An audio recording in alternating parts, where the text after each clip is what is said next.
fatos narrados aqui são experiências vividas pelas pessoas que nos enviou a história. Não cabe a nós, do canal, dizer se os fatos são reais ou ficção. Relato.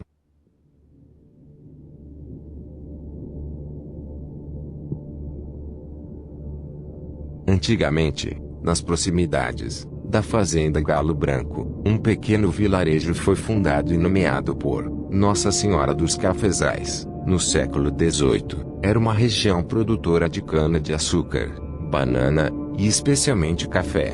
Conforme o tempo passou, e a população aumentou, em 31 de agosto de 1934, se tornou o distrito oficial da cidade de São José dos Campos, com o nome de Eugênio de Melo. Com histórias para contar, o distrito da cidade possui uma localização privilegiada, às margens da rodovia Presidente Dutra, tornando um ponto de passagem, antes da cidade de Caçapava, para muitos um lar, com histórias a serem lembradas. Mas há uma história macabra, daquelas que se perdem nas brumas do passado. Um mistério escondido nas teias do tempo, lembrada somente pelos mais velhos. Diziam que, em certas noites, quando o véu entre os mundos se tornava mais tênue, uma criatura maligna ousou cruzar o limiar. Não é um conto de moradores, para assustar crianças. É um relato vívido, transmitido com um calafrio, sobre algo que surgia nas sombras, quebrando a paz da vila, e deixando um rastro de temor. Poucos se atreviam a falar abertamente, mas o medo se espalhava como a névoa fria, que subia dos campos ao amanhecer. Uma criatura, capaz de semear tanto pavor, até mesmo nos mais valentes dos homens. Mas existia um personagem valente, um homem que trabalhava em uma das fazendas próximas, que enfrentou a fera, de igual para igual. Prepare-se para uma história, onde a batalha entre um homem valente e um lobisomem forjam um final, que irá prender sua respiração e tocar sua alma. O cheiro de sangue e a visão de penas espalhadas se tornaram o prenúncio macabro de cada amanhecer. No distrito, o que antes era um sussurro de preocupação, transformou-se em um terror palpável. Não eram apenas galinheiros destruídos, eram cenas de um massacre grotesco, um pesadelo que se repetia, sob o manto da escuridão. As madrugadas se tornaram um purgatório de sons abafados, sussurros apavorantes. Aqueles que ousavam espiar pela janela, ou que por infelicidade estavam por perto, relatavam um vulto disforme e um fedor nauseante, que parecia de carniça. Os animais encontrados estavam dilacerados, alguns com a carne rasgada de forma brutal, outros com os olhos arregalados, em um horror que a própria morte não conseguia apagar. As cenas eram de uma depravação, que ia além da fome animal, era a pura maldade de uma besta. O medo não era mais um sentimento distante. Ele se infiltrou nas casas dos moradores, roubando-lhes o sono e a paz. As noites eram pontuadas por sussurros sobre o que estaria espreitando nas sombras da noite. Era uma criatura de pesadelo, sim, mas uma criatura que deixava rastros muito reais, rastro de sangue, de ossos quebrados e de um pânico crescente, que ameaçava sufocar a paz do distrito. Com o passar dos dias, não eram apenas as criações que sentiam a presença maligna da criatura. Um rastro de destruição silenciosa começou a se espalhar, não mais limitado às criações.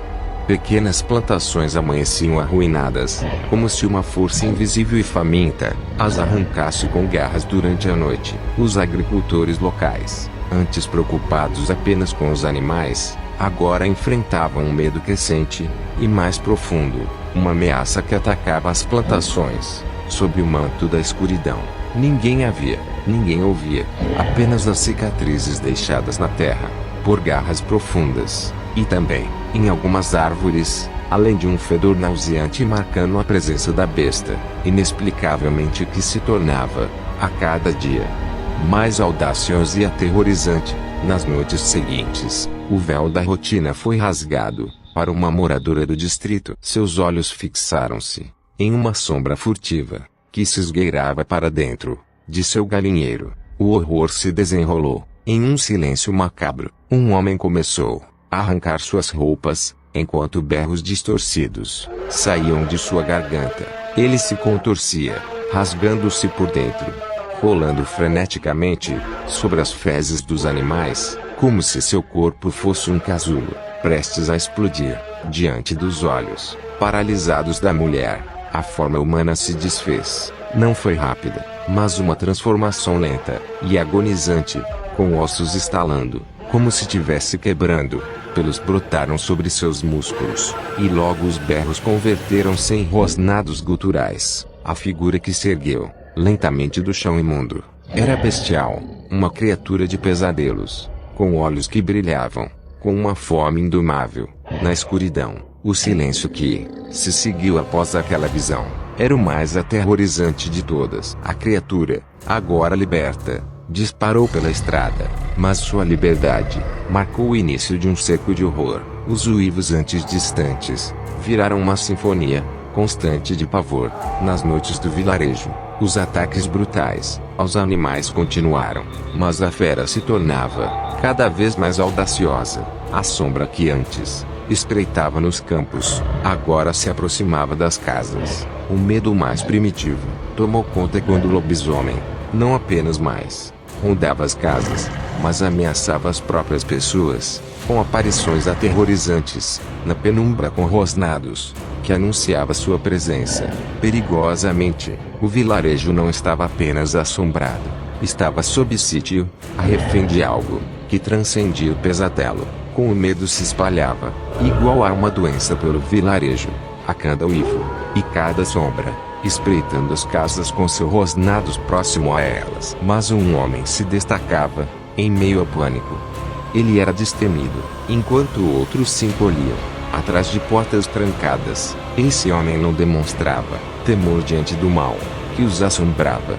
Pelo contrário, sua voz com uma convicção quase insana dizia: "Eu vou enfrentar este maldito." Dizia, com seus olhos fixos, sem medo algum: "Este lobisomem, eu enfrentarei cara a cara, e ainda vou mostrar quem é o maldito, na forma de homem." Suas palavras não eram vazias, mas uma promessa arrepiante aos que o escutavam, carregada de uma decisão inabalável. Em uma certa noite de lua cheia, o homem estava voltando para casa do distrito montado em seu cavalo. Sentiu um silêncio opressor. Ao mesmo tempo, seu cavalo começou a ficar inquieto. Logo à frente, a criatura saiu do matagal e cruzou seu caminho. O homem de imediato parou, e ao mesmo tempo a criatura fez o mesmo. Ambos se encararam. O homem corajoso não demonstrou medo algum ao ver o lobisomem, e a criatura em sua arrogância o encarou dando um rosnado. Ao dar um passo em direção ao homem, a criatura parecia estar com a perna traseira machucada, mancando. O homem então viu a oportunidade. Montado em seu cavalo, ele pegou uma corda que sempre carregava em sua sela, lançando sobre o lobisomem. Não era apenas um arremesso, era um grito silencioso de determinação. A corda trançada, feita de couro, sibilou no ar gélido da noite, envolvendo o pescoço do lobisomem. O impacto foi um baque oco, que reverberou na redondeza, mas a fera, mesmo estando ferida, reagiu com um som gutural, que faria o sangue de qualquer homem gelar. O cavalo relinchou, com suas patas traseiras cravando-se no chão, enquanto o homem puxava a corda com toda a sua força. O laço se esticou, tenso como um nervo exposto, e cada músculo do cavalo tremia sob o esforço frenético em segurar a besta. Já o lobisomem se debatia, com suas garras afiadas, rasgando o ar, em uma fúria primitiva, com seus olhos queimando, com um brilho de fúria. Era uma luta brutal, uma dança macabra, entre a força bruta da natureza e a astúcia humana. Cada metro conquistado era uma vitória árdua, roubada com suor, e um esforço lancinante do cavaleiro e seu cavalo. Então ele percebeu uma árvore, próxima à estrada, sua silhueta retorcida na escuridão iluminada pela lua, com um esforço monumental, forçando o cavalo a marchar, arrastando a fera, que urrava e uivava, tentando a todo custo escapar. Eles finalmente alcançaram o tronco robusto. O lobisomem, já exausto, foi amarrado com a corda, com várias voltas pelo seu corpo, e com nós firmes, que tomaram sua liberdade. As horas se arrastaram, e cada minuto se tornava Uma eternidade sob a vigilância constante do homem sobre o lobisomem. Os uivos da criatura, agora mais denso e desesperado, ecoavam pela região, misturando-se ao farfalhar das folhas. A tensão era palpável. A noite parecia não ter fim, mas, aos poucos, o céu começou a clarear. Um fio de luz rosada surgiu no horizonte, e com ele, os urros se tornaram gemidos abafados. Finalmente, o sol rompeu a escuridão. O corpo bestial encolheu, os pelos recuaram, ossos se reacomodaram, com estalos, voltando à forma humana. A figura monstruosa se dissolveu, revelando um homem nu e vulnerável, amarrado à árvore. Naquela manhã, um silêncio tomou conta da pequena vila. Os moradores, despertados pelo novo dia, ao passar pela estrada, encontraram uma cena bizarra. Um homem, com a perna quebrada, estava amarrado na árvore, e junto dele, o cavaleiro e seu cavalo. A verdade se espalhou, e todos souberam que o homem amarrado era o lobisomem. A besta que assombrava seus pesadelos estava, finalmente exposta com a perna fraturada. Após um escorregão infeliz, em uma calçada, o homem teimosamente rejeitou qualquer ajuda, arrastando-se para sua casa. Naquela noite fatídica, o destino lhe teceu uma peça cruel. Ciente de sua iminente transformação, ele foi pego desprevenido quando, já na forma de lobisomem, cruzou com um cavaleiro, que o laçou e o manteve cativo, até o raiar do dia, expondo seu segredo, aterrorizante a toda a vila. Ao ser desamarrado, o lobisomem na sua forma humana, com sua perna quebrada, estava destroçado pela vergonha. Afastando-se da multidão, ele cambaleou para sua casa, se trancando em seu refúgio de desespero. Desse dia em diante, ele simplesmente desapareceu. Sua casa foi encontrada abandonada, com todos os seus pertences. O homem, e a criatura que ele se tornava, nunca mais foi vista. Rumores contam que a vergonha da revelação de seu segredo o levaram a buscar um exílio longe dali, onde sua forma lupina não pudesse ser rastreada, onde ninguém sabia de seu segredo macabro, levando consigo o peso de sua maldição oculta. Gostaria que o canal contasse a sua história?